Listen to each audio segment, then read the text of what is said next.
ये जो मौसम है, हाँ जो हाँ। आप कपड़े देख रहे हैं, ये मुंबई और बैंगलोर को शोभा नहीं देता, तो ये दिल्ली को शोभा दे रहा है। इंसिडेंटली कॉमेडी शुरू करा, मेरा बिल्कुल कोई प्लान नहीं था कॉमेडी शुरू करने का। वो मतलब वही नौकरी छोड़ी, अगली का पता नहीं क्या करना है, पैसे सेविंग अकाउंट से निकल रहे हैं, तो निराशा की स्थिति में एक दिन मैं ये देखता हूँ कि शो से पहले एक ओपनिंग एक्ट आता है, वो 5-7 मिनट का एक्ट करता है, वो करके चला जाता है।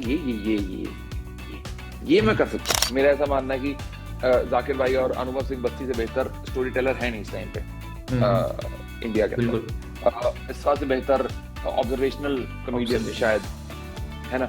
तो ऐसे हर एक से बहुत कुछ है सीखने को। जब एपिसोड छोटा करना होगा और कटने पे आया, तो सबसे पहले मैं कटूंगा, क्योंकि बहुत बहुत जाहिर सी बात है ना कि शो का बिल्कुल। फॉर्मेट में होस्ट की रिक्वायरमेंट सबसे लास्ट में आती है। सबसे लास्ट। अश्नीर के होने से ना होने से क्या चेंज आया, क्योंकि मेरे लिए तो पहला ही एपिसोड, पहला ही एक्सपीरियंस है, तो मुझे ये नहीं पता कि क्या चेंज आया है। पर रही बात मीम मटेरियल की, तो भाई ये मीम मटेरियल तो देखो अब बच्चों के हाथ में। बच्चे मतलब ये जो 18-24 साल के जो बच्चे हैं, जो बहुत ज्यादा जिनके पास क्रिएटिव स्पेस है और दिमाग है, एक तो मैं तो सबकी दाद देना चाहूंगा कैसे है, ठीक है, बहुत शानदार।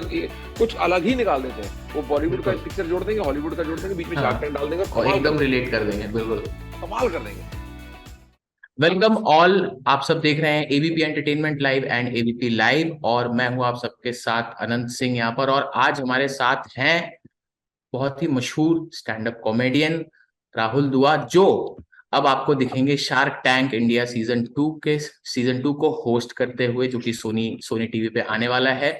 तो शार्क टैंक के सिलसिले में हम बात करेंगे राहुल दुआ जी से, और उनकी क्या रही जर्नी, कैसे वो आए। तो राहुल, शैल वी स्टार्ट जी आनंद भाई, बिल्कुल दिस?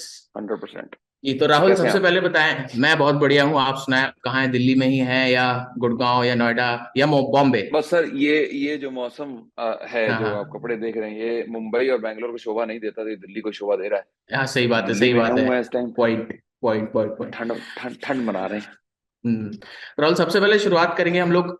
आपका आपकी जो जर्नी रही, मतलब मैंने देखा आप इंजीनियरिंग आपने की, उसके बाद फिर आपने अपना जॉब वगैरह भी क्विट किया उसके बाद। तो शुरुआत में, क्योंकि अब मैं भी इंजीनियर रहा हूँ, अब इंजीनियरिंग करके मैं मीडिया में आ गया, तो हम दोनों लोग रिलेट कर पा रहे होंगे कि इंजीनियरिंग करवाई जाती कि हाँ इंजीनियरिंग कर लो, उसके बाद तो कुछ भी कर सकते हैं, वो वाला पॉइंट। तो आपका भी कुछ वैसा जी ही जी था फैमिली का, या उसके बाद फिर जब जॉब आपने क्विट किया, आपने 2 जॉब्स क्विट की, इफ आई एम जी राइट? जी जी जी जी। तो वहां से यहाँ तक का जर्नी के बारे में कुछ बताएं।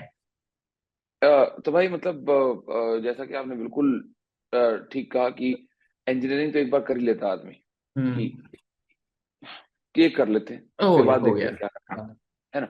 तो उसमें सीन ऐसा था कि अ, मुझे उस वक्त ये श्योर था कि मुझे डॉक्टर तो नहीं बनना है, और हम्म, उसमें कुछ ऐसा उस प्रोफेशन के प्रति ईर्ष्या नहीं थी, या उस प्रोफेशन के प्रति कोई मुझे खराब नहीं लगता था वो प्रोफेशन।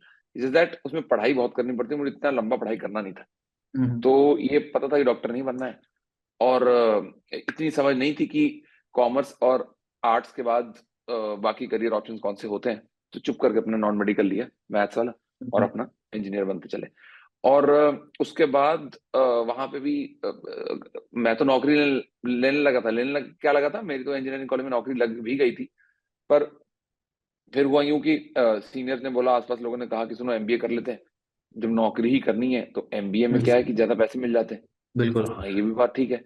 जब उतने घंटे ऑफिस जा रहे हैं, तो हम 17,000 क्यों लेके आए, हम 60,000 लेके आएंगे ना, 70,000 लेके आएंगे बिल्कुल। चाहे। बिल्कुल। तो एमबीए कर ली, एमबीए क्लियर हो गया, तो इंजीनियरिंग कॉलेज के तुरंत बाद मैं एफएमएस दिल्ली आ गया अपना एमबीए करने। 2 साल ओके। वहां से एमबीए करके फिर मेरी पहली जॉब मेरी बैंक में लगी थी, सिटी बैंक में, हम्म। मुंबई में। तो ओके। वहां मैंने 15 महीने कुल मिला करके काम किया, only to realize that I don't want to do a desk job, because hmm. I I am very good with people and my interaction with them. So मेरे को लोगों से मिलना है, यू नो, वो लाइफ की वो लर्निंग है ना भाई। हम्म, तो लोगों से मिलना है, तो मैंने वो जॉब छोड़ी, ओनली टू फिगर आउट। अच्छा, जॉब छोड़ के मेरे को ये था कि मेरे को अगली जॉब करने में थोड़ा वक्त चाहिए, ऐसे नहीं कि एक जॉब ओके। से दूसरा जॉब हॉप कर रहे हैं, और फिर वो आसमान से गिरे खजूर में अटके वाली बात हो गई। जी। तो मैं थोड़ा टाइम लिया, मैंने अपना इंसिडेंटली कॉमेडी शुरू करा, मेरा बिल्कुल कोई प्लान नहीं था कॉमेडी शुरू करने का। वो मतलब वही नौकरी छोड़ी, अगली का पता नहीं क्या करना है, पैसे सेविंग अकाउंट से निकल रहे हैं, तो निराशा की स्थिति में दोस्त एक दिन लेकर के गए अपना कैनवस लाफ क्लब हुआ करता था उस टाइम पे जी जी बॉम्बे में। जी। CLC। तो वहाँ, हाँ जी हाँ जी हाँ जी। तो बाद में वो गुड़गांव में खुला, नोएडा में खुला। तो वहां लेकर के गए कि चलो अपना कॉमेडी देखते हैं, फिर थोड़ा खाना पीना करेंगे। तो वहां जाके मुझे बहुत मजा आया वो शो देख के। 1-1.5 घंटे का शो, 3 डिफरेंट एक्ट्स आए, कॉमेडियंस आए, आधा आधा घंटा परफॉर्म करना। मैं कहा, यार ये बढ़िया चीज है। तो मैं वहां जाने लग गया, मतलब every weekend I used to go for about ऐसा 3-4 वीक्स इन अ रो। फिर देन एक दिन मैं ये देखता हूँ कि उस शो से पहले एक ओपनिंग एक्ट आता है, वो 5-7 मिनट का एक्ट करता है, वो करके चला जाता है। मैं कहा, ये ये मैं कर सकता हूँ। मैं यही है। आधा घंटा भी फनी शायद ना हो सकता हूँ, मैं 5 मिनट की कहानी तो मैं सुना सकता हूँ। इतनी तो हम्म, मैं ग्रुप में ऐसे सुनाता हूँ, वेस्ट कर देता हूँ। तो बस अच्छा। फिर मैंने उससे बात करी, उन्होंने बताया कि ओपन माइक्स होते हैं, ऐसे शुरू करो। तो इंसिडेंटली मेरा कॉमेडी साथ साथ हुआ। पर फिर ऑब्वियसली मैंने पता करा कि comedy is not a very paying profession in the beginning. So मैंने साथ में एक और जॉब उठाई, मीडिया की job, sales job at Star TV. मैं गुड़गांव आया घर के पास। तो मैंने साथ साथ, मतलब दिन में वो नौकरी करता था, शाम में अपना ओपन माइक वगैरह करता था। और फिर धीरे धीरे धीरे करके थोड़ा दिल्ली सर्किट में, फिर थोड़ा मुंबई सर्किट में नाम हुआ कि भाई राहुल दुआ नाम का लड़का अच्छा करता है। ये 2017 की बात है। तो फिर थोड़ा नौकरी छोड़ी कि चलो 2 साल अब ये करते हैं कॉमेडी।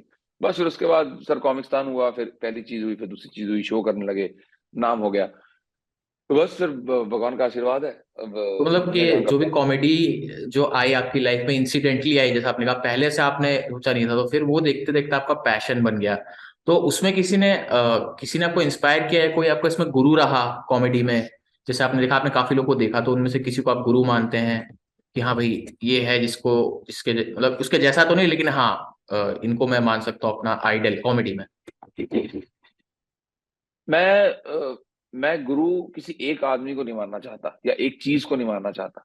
मैं क्योंकि मेरा ये मानना है कि हर किसी से सब कुछ है सीखने के लिए। मतलब रादर बहुत कुछ है सीखने के लिए। जैसे फॉर एग्जांपल, मेरा ऐसा मानना है कि जाकिर भाई और अनुभव सिंह बस्ती से बेहतर स्टोरी टेलर है नहीं इस टाइम पे इंडिया के अंदर। बिल्कुल। विश्वास से बेहतर ऑब्जर्वेशनल कॉमेडियन ऑब्जर्वेशन। शायद, है ना। तो ऐसे हर एक से बहुत कुछ है सीखने को। तो मैं तो सभी को गुरु माना हुआ है कि हाँ जी हाँ, इनसे ये सीख लेंगे, इनसे ये सीख लेंगे। तो मतलब अभी कभी किसी का कोई वीडियो आता है, कभी किसी का, जैसे अभी जाकिर खान भाई का अपना स्पेशल आया था पूरा एक स्पेशल एक है। 1.5 घंटे का अमेजोन पे। मैंने पूरा इत्मीनान से, इज्जत तमीज से बैठ के एक सिटिंग में मैंने देखा है उसको।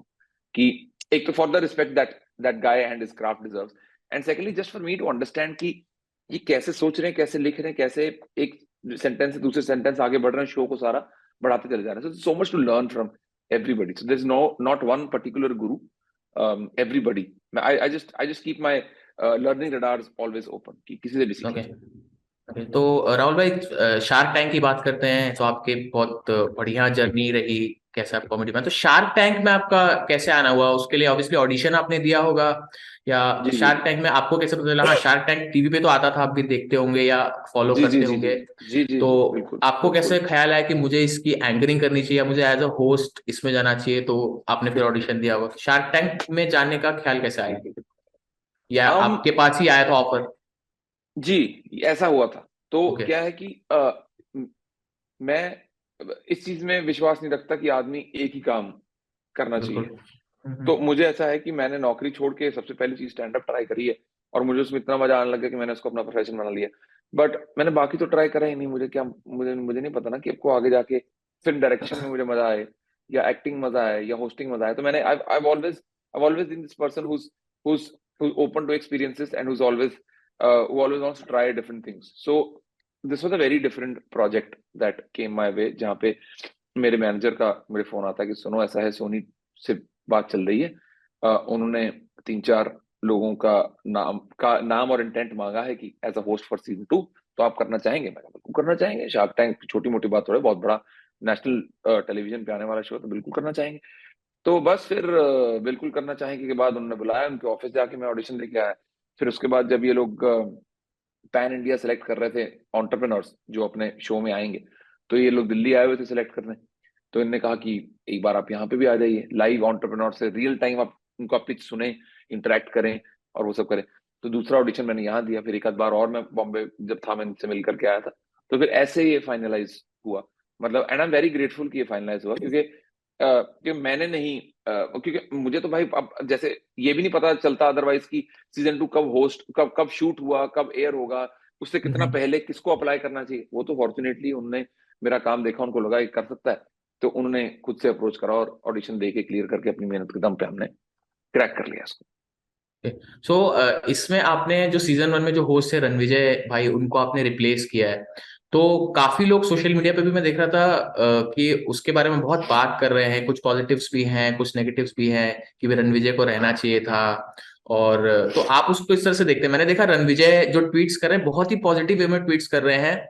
और आपको, आपके अच्छा। लिए भी एक उनका ट्वीट था, किसी फैन ने बोला कि नहीं आपको ही रहना चाहिए था, राहुल ने आपको रिप्लेस किया, तो उन्होंने बोला नहीं भाई दुआ में बहुत जोर होता है। आपने उनका वर्ड प्ले अगर ऑब्जर्व किया होगा तो मैंने देखा दुआ में बहुत जोर होता है, he will do the best, ऐसा उनका ट्वीट था। तो क्या रणविजय से आपकी बात हुई इस बारे में जब आपने उनको रिप्लेस किया, या रणविजय ने आपसे बात की, या बेस्ट ऑफ सर लक बोला कि हाँ? मैं ऑनेस्टली बताता हूँ, मुझे जब ये अपॉर्चुनिटी आई तो मुझे कुछ आइडिया नहीं था कि मैं रणविजय जी को रिप्लेस करूंगा, उनके बगल में खड़ा होकर को होस्ट बनूंगा, या वो कुछ अलग सेगमेंट शार्क टैंक का होस्ट करेंगे, मैं कुछ अलग सेगमेंट शार्क टैंक का होस्ट करूंगा। मुझे कोई आइडिया नहीं था। मुझे सिर्फ ये था कि एक अपॉर्चुनिटी आई है, मुझे अपना बेस्ट करना है, तो उस अपॉर्चुनिटी को मद्देनजर रखते हुए मैंने अपना बेस्ट दिया। वो तो मुझे बाद में पता चला कि I have very big shoes to fill where I am going to sorry. Replace mister Rannvijay. तो पहली बात तो मैंने इसको रिप्लेसमेंट की तरह कभी देखा ही नहीं, मतलब ओके। कि मैं किसी को किसी से रिप्लेस, ऐसा नहीं है। कभी डेट्स नहीं मिल पाती, कभी कुछ और उनका शूट शेड्यूल क्लैश कर रहा होगा ना, बड़े आदमी रन मुझे, उनका जी जी, कुछ तो बिल्कुल और हो रहा बिल्कुल। हो, राइट। तो ऐसा नहीं है कि जहां तक मुझे लगता है मैंने पता नहीं करा है कि क्या है एग्जैक्ट रीजन, क्या है क्या नहीं है, क्या चैनल को डिफरेंट फ्लेवर चाहिए था, क्या था। बट मैंने इसको कभी भी एक तरीके से रणविजय का रिप्लेसमेंट, मैंने आपको मैंने ऐसे नहीं समझा कि मैंने उनको रिप्लेस करा है। और दूसरा, बहुत बड़प्पन है उनका कि उन्होंने ऐसा ट्वीट वगैरह करें, कि मैं तो ट्विटर पे हूं नहीं, तो मैंने देखे नहीं है, और आपने बताया तो मुझे क्यूरियोसिटी हो गई है नहीं उनका, इस मैं वो इंटरव्यू को जो, देखूंगा और तो। वो जितने भी यूजर्स इस बारे में बात करें वो सबको बहुत ही पॉजिटिव तरीके से रिस्पॉन्स करें। मुझे वही जो सबसे पसंदीदा जो ट्वीट लगा वही मैंने आपको बताया कि भाई दुआ में जोर होता है। तो वो बहुत पॉजिटिव ले रहे हैं इसको। भाई बड़प्पन वाली बात है ना, ये तो बिल्कुल। आदमी एक और काफी मैच्योर बड़ा आदमी, फेस एक है। सिक्योर आदमी। बिल्कुल। हाँ जी, हाँ जी, एक मैच्योर आदमी, सिक्योर आदमी की निशानी है कि ये वो ऐसा इसको कर रहे हैं। I am very grateful, I am very thankful, I will definitely want to reach out to Ranvijay भाई। उनसे पहले पहले शार्क टैंक के शूट के दौरान मेरी उनसे बात नहीं हुई। ओके। मतलब कि मैंने रीच आउट करा, क्योंकि सब कुछ बहुत जल्दी जल्दी में हुआ, मुझे वक्त ही नहीं मिला। ना मैंने रीच आउट करा, ना उनकी टीम से कोई मैसेज आया। पर अभी जब शार्क टैंक का मैं ऑफिशियली होस्ट अनाउंस हुआ था, तब उनका बड़ा प्यारा सा मैसेज आया था इंस्टाग्राम पे कि अच्छा करना, I am sure you will kill it, बहुत बढ़िया होगा, एक्सेट्रा एक्सेट्रा। तो अगेन उन्हीं का आया कि मैं ही बिल्कुल एकदम बेवकूफ सा मुझे फील होता है कि अरे खुद रीच आउट कर लेते। नहीं, तो वो उनका बड़प्पन है कि उन्होंने रीच आउट करा। कोई ऐसा, हमारा कोई ऐसे नोट्स एक्सचेंज नहीं हुए थे कि भाई क्या करें क्या ना करें, क्योंकि पहले बात नहीं हुई। But it's just that it's very nice of him to do all these gestures. I okay. Genuinely appreciate that. Okay, तो ये तो शार्क टैंक पे आप कैसा है, सब बाहर की बात हो गई। शार्क टैंक के अंदर की बात अगर करें तो शार्क टैंक में हम देखते हैं उसके जो प्रोमोज आ रहे हैं, तो काफी कुछ सब शूट भी कर लिया होगा आपने। तो प्रोमोज में हम देखते हैं कि काफी कभी कभी मस्ती वाले मूवमेंट्स, या कभी कभी बहुत ही ज्यादा एक जो रहते हैं हेक्टिक मूवमेंट्स वो दिखाए जाते हैं, जो पिक्चर्स आते हैं उनके साथ होता है। तो असलियत में भी वहां रहता है, या प्रोमो में हमें देखता है मस्ती धमाल, तो असली में अंदर कैसा माहौल रहता है? क्या शार्क्स जो है सारे वो भी ऐसे ही बात करते हैं इसलिए, वो भी हंसी मजाक करते रहते हैं? आप लोग सब आपस में कैसा, अंदर का माहौल कैसा रहता है?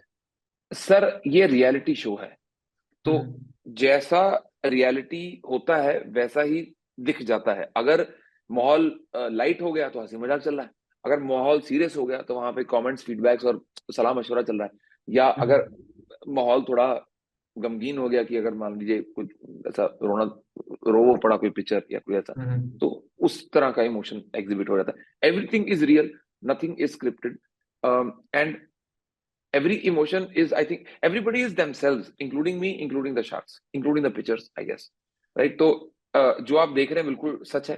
पर वही है कि टाइम कंस्ट्रेंट्स के कारण हम आपको सारी पिचेस नहीं दिखा पाते। तो बिल्कुल। 1-1.5 घंटा हर एक पिच चलती है, पर वो अल्टीमेटली कट कटा के 15 मिनट की आती है। सिमिलरली मैंने भी जब इंटरेक्ट करा था पिचर्स के साथ, जो कंटेस्टेंट्स थे, तो हमने भी बहुत फन किया था, हमने बहुत हंसी मजाक करा।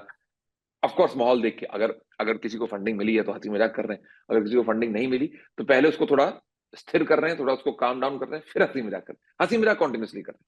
तो वो अब क्योंकि अगेन वही एपिसोड का टाइम ड्यूरेशन उतना है ना, तो उसमें सब कुछ आ नहीं पाता बहुत बार, क्योंकि ultimately at the end of the day the show is about pictures and their business ideas and the investment that they get और दे डोंट गेट, राइट। तो उसमें होस्ट का कटना सबसे ज्यादा जल्दी, सबसे ज्यादा आसान है।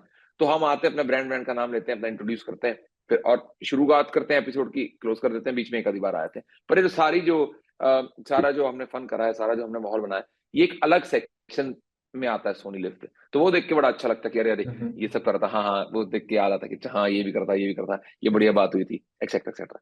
तो all in all it was a very very good but very real experience. Okay. So जितने भी ये पिक्चर्स आते हैं, so as a stand up comedian आपको लगा कि आप ऑब्जर्व भी काफी करते होगे शो में भी बाहर भी, तो जितने पिक्चर्स आते हैं उनमें से आपको कोई ऐसे कैरेक्टर्स मिले जिन पे आप आगे जाके अपने स्टैंड अप में एक्ट कर सकते हो, या उन पिक्चर्स में से किसी की कहानी आपके दिल को बहुत छू गई? क्योंकि बहुत सारी कहानियां भी आपको देखने मिलती हैं जितने भी पिक्चर्स आते हैं। भाई तो बिल्कुल ऐसे आपने सही कोई कहा। पिक्चर्स रहे जिनके बारे में आप सर आगे बहुत बताना चाहें, या उस पे एक बहुत एक्ट भी करना चाहें आप? कॉमेडी में कुछ कुछ फनी भी रहते हैं बहुत सारे। हाँ फनी रहते हैं। जैसे आपने अगर पहला एपिसोड देखा होगा तो एक रिकोड आए थे, मेकअप ब्रांड जी जी रिकोड। जी जी जी। तो वो जो दो लड़के थे ना, वो दोनों बहुत ज्यादा फनी थे, बहुत बहुत okay. Interesting, very fun characters, both of these guys. तो ऐसा मतलब ये तो भाई देखो, स्टैंड अप में इनकॉर्पोरेट करना है नहीं करना, ये तो जब मैं लिखने बैठूंगा, अगर कुछ विचार आ गया तो हम उस पर बना देंगे। ऐसा कुछ I am not consciously thinking to make a set on Shark Tank and और about their you know antics. तो ऐसा कुछ नहीं है। पर कहानियां सबकी ही ऑनेस्टली काफी इंस्पायरिंग थी, बिकॉज आसान नहीं है 100 100 करोड़ का, 150 करोड़ का बिजनेस बिल्कुल। बनाना, वही प्रॉफिटेबल, राइट। तो उसके पीछे एक बहुत बहुत स्ट्रांग रीजनिंग रहती, बहुत स्ट्रांग फोर्स रहती है। जैसे जैसे मान लीजिए किसी किसी की नौकरी छूटी, तो उसको इतनी लग गई बात कि उसने उतनी ही बड़ी कंपनी खड़ी कर दी 2 साल के अंदर। आप समझ रहे हैं? तो ये सब और ऐसी एक नहीं, बहुत, शार्क टैंक पूरा का पूरा शो ही ऐसा बहुत इंस्पायरिंग। तो ऐसी बहुत सारी अनगिनत कहानियां, मैं एक का नाम तो कैसे ले पाऊंगा, जस्टिफाई नहीं कर पाऊंगा, जस्टिस ही नहीं कर पाऊंगा उस चीज को। तो ओवरऑल काफी काफी इंस्पायरिंग स्टोरीज, मतलब every every story is like very very touching, very moving, very inspiring. और शार्क टैंक का जो फर्स्ट सीजन था हमने देखा, वो अनएक्सपेक्टेडली बहुत ज्यादा हिट हुआ। मतलब जब वो आया था जी तो लोगों को जी इतनी उम्मीद नहीं थी कि इस कदर हिट कर जाएगा, क्योंकि यूएस जी। में तो काफी हिट शो है, यूएस में काफी हिट है। तो इंडिया में जब आया तो अनएक्सपेक्टेडली बहुत ज्यादा सरप्राइज हिट साबित हुआ। तो इस सीजन में भी उसके जैसा हिट कराने का प्रेशर तो होगा एज एन होस्ट, या जो शार्क्स है उन पे भी हो सकता है कुछ प्रेशर। तो क्या कितना प्रेशर आपने महसूस किया शार्क्स में या खुद के अंदर भी कि इस सीजन को भी वैसा ही हिट बनाना है जैसा फर्स्ट वाला हुआ? ऑफ कोर्स भाई, प्रेशर तो रहता ही है, स्पेशली हम्म हमने बॉलीवुड में भी देखा है कि सीक्वल्स में बहुत प्रेशर रहता है ना। कि बिल्कुल। पहले तो बहुत बढ़िया था, इसमें कहानी नहीं बनी, ये नहीं बनी, वो नहीं बनी। हम्म।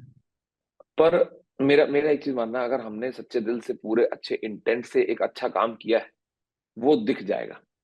अब शो चला नहीं चला, पिछले से बेटर हुआ खराब हुआ, ये सारे मैट्रिक्स कब आएंगे, कब इवैल्यूएशन होगा उस पे, हमारे हाथ में ही नहीं है। जब हम शूट कर रहे हैं, हमारे हाथ में नहीं, हमारे हाथ में ये है कि इतना अच्छा काम कर देना कि ऑडियंस के पास शब्द ही ना बचे सिवाय तारीफ के। जी। तो मैंने तो अपने एंड पे वही करा है। डिस्पाइट द फैक्ट मुझे मालूम था कि जब एपिसोड छोटा करना होगा और कटने पे आया तो सबसे पहले मैं कटूंगा, क्योंकि बहुत बहुत जाहिर सी बात है ना कि शो का बिल्कुल। फॉर्मेट में होस्ट की रिक्वायरमेंट सबसे लास्ट में आती है। सबसे लास्ट जी। इन्वेस्टमेंट कितनी मिली या नहीं मिली, या बिजनेस कैसा था, मॉडल कैसा था, इन्वेस्टर कैसे थे, उसी पे है ये शो। तो मुझे मालूम था कि मैं ज्यादा नहीं आ पाऊंगा इस शो में। डिस्पाइट दैट खड़े होके 35 40 दिन, 14 14 घंटे हमने शूट करा है कि हाँ कोई बात नहीं, अपना काम करना ना, काम के प्रति कोई ऐसा डिस्क्रिमिनेशन नहीं की, अरे जब आएंगे ही नहीं तो इतना जोर क्यों लगाए ना। अच्छा काम किया हमने, और आई एम श्योर अगर सभी लोग अच्छा काम करने लगे तो शो तो ऑटोमेटिकली अच्छा बनेगा ही ना। अगर फाउंडेशन बिल्कुल। अच्छी निकली है तो इमारत तो सुंदर लगेगी ना। अब सब शार्क्स की अगर बात करें तो इस बार एक चेंज है, अश्नीर ग्रोवर नहीं है। और पिछले सीजन में काफी ज्यादा एंजॉय किया था ऑडियंस ने भी, उनका जो अंदाज था और उन पर काफी ज्यादा मीम्स भी बने। तो और उनको अभी रिप्लेस किया है अमित जी ने। अमित जी अमित जी ने, जो जी कार देखो के सीईओ है। तो अश्लील ग्रोवर जो चेंज हुए और अमित जैन जो नए आए हैं, तो क्या अमित जैन जी भी हमें उस तरह के मीम मटेरियल दे सकते हैं, या ऐसा कोई शार्क है जो पिछले सीजन की तरह हमें इस बार भी ढेर सारे मीम्स देखने मिले, क्योंकि आपने तो बहुत सारा शूट कर लिया होगा। तो आपको क्या लग रहा हाँ है, कोई हाँ। ऐसा मीम निकला होगा जो आगे जाके वायरल हो, किसी शार्क ने ऐसा कोई मीम दे दिया हो? या अश्नीर को मिस करते हैं आप लोग वहां पे सेट पे, या शार्क्स बात करते हैं अश्नीर के बारे में? सर देखिए, अपना क्या है कि मैं तो सीजन 1 में भी मैं कंज्यूमर ही था आपकी तरह हम्म। कंटेंट इस सीजन का। तो मैं कभी भी शार्क टैंक का पार्ट नहीं था सीजन 1 का, तो मुझे मुझे नहीं आइडिया कि अश्नीर के होने से ना होने से क्या चेंज आया, क्योंकि मेरे लिए तो पहला ही एपिसोड, पहला जी। ही एक्सपीरियंस है ना, तो मुझे हम्म। ये नहीं पता कि क्या चेंज आया है। बात करते हैं या नहीं करते, ऑनेस्टली स्पीकिंग मेरा इसके बारे में ध्यान नहीं गया कि अच्छा अश्नीर के बारे में बात उठ रही है क्या, कौन क्या डिस्कस। ऑनेस्टली मेरा इस बारे में ध्यान नहीं गया, क्योंकि मेरा भाई जनरली ही थोड़ा लाइफ में फंडा ऐसा है कि जब मैं काम कर रहा हूँ तो मैं सिर्फ काम कर रहा हूँ। मुझे हम्म। मुझे इधर उधर की बात सुनने में या बात इधर की उधर करने में या चुगलीखोरी में मुझे ना कोई इंटरेस्ट रहता ना रुचि रहती। तो मतलब मुझे ऐसा कि अपना काम करो, घर जाके सोना है, नींद पूरी करनी है, कल सुबह दोबारा आना है। मतलब मुझे तो हम्म। ऐसा। पर रही बात मीम मटेरियल की, तो भाई ये मीम मटेरियल तो देखो अब बच्चों के हाथ में है। बच्चे मतलब ये हम्म। जो 18 24 साल के जो बच्चे हैं, जो बहुत ज्यादा जिनके पास क्रिएटिव स्पेस है और दिमाग है, एक तो मैं तो सबकी दाद देना चाहूंगा कैसे है। ठीक है, बहुत शानदार, कुछ अलग ही निकाल देते हैं। वो बॉलीवुड का बिल्कुल। इस पिक्चर जोड़ देंगे, हॉलीवुड का जोड़ देंगे, बीच में शार्क टैंक हाँ, डाल देंगे और और कमाल कर एकदम देंगे। रिलेट कर देंगे, बिल्कुल। कमाल कर देंगे। तो ये तो अब उन पे है। देखो हम तो अपना शो बना के नॉर्मल ऑडियंस के लिए बनाते हैं, वो शो मीम बना बना के अपने लिए बनाते हैं। तो ये बहुत बढ़िया काम करते हैं। तो ये तो उन पे है कि वो बना पाएंगे मीम में नहीं बना पाएंगे। हमने अपना काम कर दिया। ओके। तो बाकी के शार्क्स को तो मैं जानता हूँ, अमित जैन को तो मैं भी पहली बार देख रहा हूँ, मैं उनको उतना ही फॉलो करता था, बाकी शार्क्स को मैं फर्स्ट सीजन से फॉलो किया। तो अमित जैन कितने अलग है? मतलब अश्नीर का तो मतलब काफी ह्यूज फैन फॉलोइंग बन गई थी, तो आपको लगता है अमित जी का भी इस सीजन के बाद एक फैन फॉलोइंग बन जाएगा? बाकी शार्क्स का तो ऑलरेडी है ही। अमित जैन जी से सर हमें आई एम रूबरू होने का मौका इस सीजन में ही मिल रहा है। तो आपने अमित जैन जी को ऑब्जर्व किया होगा, तो रूबरू होने का मौका नहीं मिल रहा मतलब मतलब। हमें उन्हें देखने का मौका इसी सीजन में मिल रहा है ना, पिछले में तो हाँ अश्नीर जी हाँ भाई जी थे। हाँ जी जी जी। हाँ जी हाँ तो जी। वो क्या लगता है, अश्नीर भाई की तरह वो भी एक पॉपुलर फेस निकल के आएंगे? बाकी शख्स तो ऑलरेडी सर हो ही गए। जहां तक मेरे को लगता है वो अश्नीर सर की तरह नहीं, वो अमित जैन की तरह एक पॉपुलर फेस निकल के आएंगे। बिल्कुल। क्योंकि क्योंकि वो अ, उन्होंने अपनी कंपनी खड़ी करी है। 7 साल उन्होंने बिना फंडिंग के एक प्रॉफिटेबल जी। बिजनेस चलाया है और उसको ग्रो करा है लीप्स एंड बाउंड्स। तो उनका एक अलग स्किल सेट है। There is a completely different skill set that he brings to the table in terms of going very deep into questioning, very deep into the analysis, the kind of questions that he used to ask. बाकी शायद भी कभी कभी बार ऐसा हैरान रह जाते कि भाई ओ अच्छा हाँ ये भी तो पूछ पूछ लेना चाहिए, इससे भी तो मामला इधर या इधर हो सकता है। तो उनका एक अपना स्किल सेट है, उनका एक अपना नजरिया था, उनका एक अपना तरीका था हर पिच को इवेल्युएट करने का, हर पिच को अप्रोच करने का। तो I think he'll add a very different flavor to the overall season, I feel, and I'm okay. sure he will shine. Needless to say, वो तो obvious ही है। So who is your favourite shark in सभी में से, या Sir, choose again, करने में? just like comedians, there okay. is so much to learn from everybody. There is कि विनीता इतना फिट रहती हैं despite being at the head of multi crore का एम्पायर, राइट। नमिता इतना पंक्चुअल रहती हैं। हाँ, इनकी क्लैरिटी ऑफ थॉट पीयूष की काबिल तारीफ है। अनुपम का the amount of information that he has, right, it is he is called information power house, right.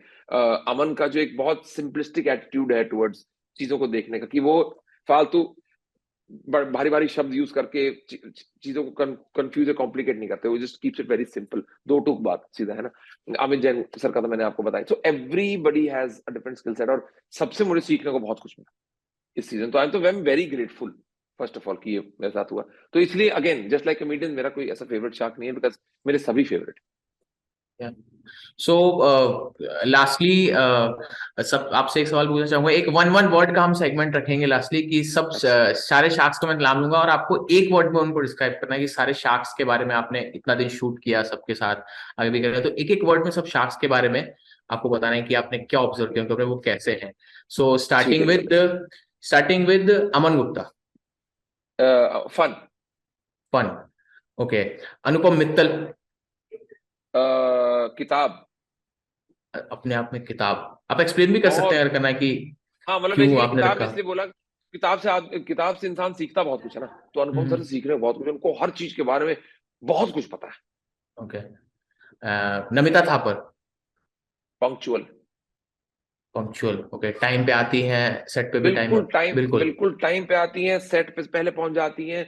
10 10 12 12 minute कई बार मैंने उनको देखा वेट कर रही है कि बाकी शायद सारे वो आके बैठी हुई हैं। उनसे कहा गया कि 9 बजे आ जाओ तो वो 9 बजे आ जाती हैं। ये नहीं क्योंकि ओके। इंडियन मेंटेलिटी इस तरह की, 9 का है, 9 9 शुरू होगा, है ना, तो हम्म। वो कि हम 9 9 तो पहुंचते हैं ना, ना, ना, 9 बोला है तो 9 वो पहुंच जाती है, very very punctual despite being right up there, मतलब उनको जरूरत नहीं है, वो बहुत सारे बंदे रख सकती हैं उनके बिहाफ पे टाइम पे जी पहुंचने के लिए, जी जी जी। राइट, तो वो खुद भाई very punctual. Okay. Vinita Singh. Super fit, बहुत ज्यादा super fit. Fit. Okay. And lastly Amit Jain. Amit Jain, very he does a very in-depth analysis of everything. Like he wants to go into the core of everything to understand the business. Like he's a full data driven, full very inquisitive person, I would say. Piyush Bansal last. Piyush, clarity of thought, like बहुत visionary and clarity of thought. जी। Okay.